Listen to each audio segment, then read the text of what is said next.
Hello, everyone, and welcome to week 13. Unless, of course, you are checking this out early and you're probably still in week number 12. I'll cover my bases by saying I hope you had a good Thanksgiving, or I hope you have a great Thanksgiving. So, this week we're going to be doing a critique of a epidemiologic research study. And as future academics, or as current academics even, because we have a mix of you in class, you're going to be asked to critique research studies and to suggest if a paper is suitable for publication. So we're going to practice that this week. Is there a standard approach? And that's a good question. I don't think there is. I'm not familiar with a standard approach or checklist. I have had the opportunity to do reviews for probably close to 30 journals. That's just a guesstimation, but there's a good variety. And not once has the journal asked me to follow a certain checklist or set of guidelines. So, who are reviewers? Well, those are you and me. We are the volunteers in the academia world or academic world, and we do reviews to give back to our profession or to our discipline, and also to vet the quality of research that is being disseminated. Now, in my opinion, a reviewer should look for grammar, punctuation, and spelling issues, and that's important because it helps the authors and it highlights things to them. One, if they've made some errors, and two, that how they have written things may not make sense or that there could be a better way to write something. Also, English is not the first language for many researchers, and we serve as kind of a front door, or is that the right way of saying it? We serve as kind of a check on things that, as a journal editor sends you something to review, if you look at it and you can't understand it, then you can appreciate that the general audience is not going to understand it. Also, as a reviewer, I think you should be critiquing the methodology in the statistical analysis section. You should help identify missing literature from the intro and discussion sections and critique the threats to validity. Now, in my opinion, a reviewer should not do these things, but we are often asked to weigh in on these things. That is, how impactful the article will be. So, if you're not familiar with it already, there is a way that journals are ranked. It's called the impact factor. And basically, it is a score that a journal gets based upon the number of times that articles published in that journal over a certain time period have been cited. Obviously, journal editors want to have their journal be a premier one for people who want to put really influential or potentially influential research in. And so if something has a higher impact factor, people are going to want to submit there. I don't know that it should be our job, but we are sometimes asked to tell the editor what we think the impact of the article will be. And that's basically like, is the article in the top 10%, 25%, or 50% of all submissions? Well, again, how would we know what all the submissions are? It is basically your professional opinion, your guesstimation. Is it fair? I don't think it's necessarily fair.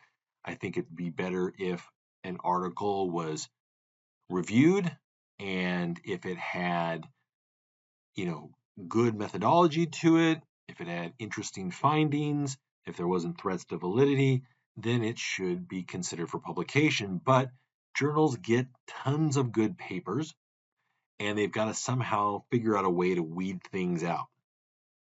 Now, is that a way of saying that the research you do in the future might not find a home? No, that's not saying that at all. There are numerous journals out there. For example, just in the world of sports medicine, there's somewhere between 70 to 80 different journals. And so there are numerous ways to get something published. And from my own professional experience, there has not been one paper that I have submitted that has not found a home. Maybe it wasn't in the first home I tried to get it into, or the first journal I tried to submit to, but it eventually found a home 2 or 3 times later. Another thing that you might be asked to do is make recommendations to reject for any reason other than being poorly written or threats to validity of the paper. And again, that kind of ties in with, is it good enough for our journal? And so, again, that's making you take on a role of being like an associate editor. So I don't agree that we should be doing those things, but the reality is you'll be asked to do these things all the time. Now, how do you become a reviewer, or how do you get asked to do reviews? Well, once you submit a paper to a journal, they have your contact info, and now you basically become a reviewer. Or you could always contact your favorite journal and sign up to become a reviewer. You will receive emails asking you to do reviews, either to accept or to reject. My recommendation is give careful consideration to whether or not to review some open access journals. Some are legit. Some just want papers published, in my opinion, to get the article processing charges, which can be pretty expensive at times. Some of those journals, they're considered predatory. They're basically published with us, pay a lot of money, and there isn't the same kind of quality control standards.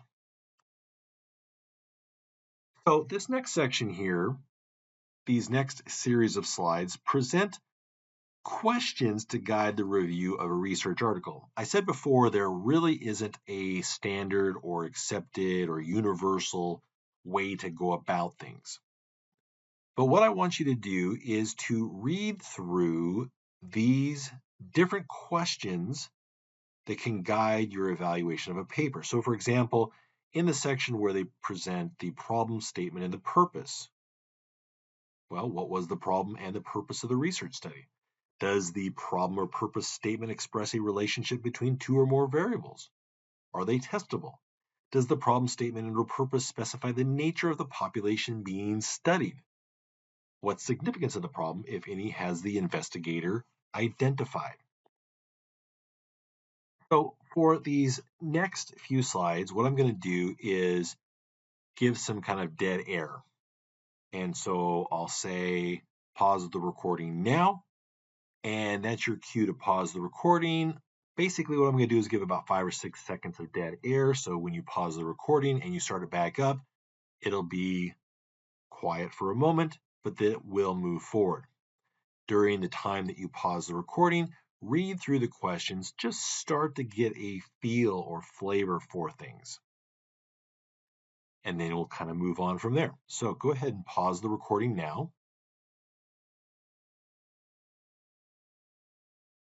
And now reading on hypotheses or research questions, go ahead and pause the recording now.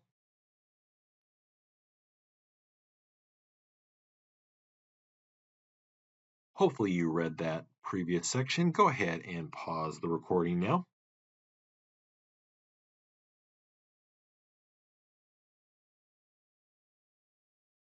And go ahead and pause the recording now. Read through this section.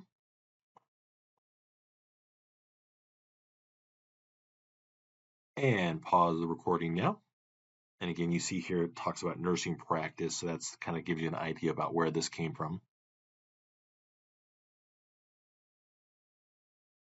Okay, so you've had a chance to kind of read through these. Basically, what I like to think about is in the introduction section, those first 3 to 4 paragraphs, did the authors make a case for why their study was necessary? Did they provide background information as to why the study is needed? and or what has been done before or what is known about the problem. Did they have a paragraph which they identify the purpose of the study and the hypothesis or hypotheses they're going to be looking at? Oh, continuing on, did they describe the method section? Did it make sense? Did it make sense to the point where you feel like you could have carried it out? Now, of course, if you don't have expertise in motion capture lab, biomechanics, things like that, maybe you wouldn't be able to understand it. But in general, do you feel like it covered all the bases? Did they talk about their sample? Did they talk about the recruitment process? Did they note that the study was approved by an IRB, et cetera, et cetera? In the statistical analysis section, did they discuss everything that you felt like should have been covered from the statistical analysis? In the results, were the results presented clearly? Did they talk about each table or the data in each table in the paper? Was anything in the results not discussed or linked back to the statistical analysis section, or was there anything in the statistical analysis section that wasn't linked with the results? What I mean by that is maybe they talk about an analysis that they presented in the results, but they didn't talk about that they would be doing that in the statistical analysis section. And then finally, in the discussion, did they discuss their findings, not repeat their results, but discuss the findings and what they mean, and did they compare them to previously known research? Did they compare and contrast their findings versus others? Did they highlight the strengths of their study? Did they highlight the limitations? And finally, in the conclusion section, did they provide basically the clinical significance or how their research should be viewed, and did they sum it up along those lines? So you're going to be critiquing now something.